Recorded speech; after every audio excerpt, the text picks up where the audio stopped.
DIY tayo ng lalagay dito. So dito, ayan. Gamit natin ito, galvanized steel. Tawanan natin yung frame, and then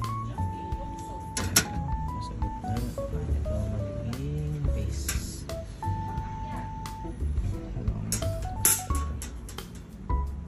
Meron tayong base.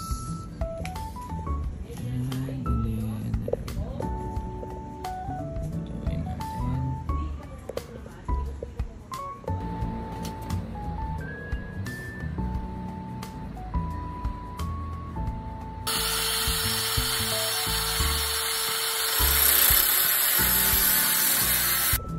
Yung pinutol natin, so nakapit na natin dyan ngayon.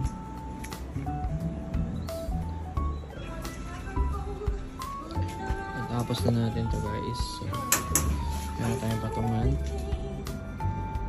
Sobrang tibay nito mga paps. Kahit ikaw kaya nito.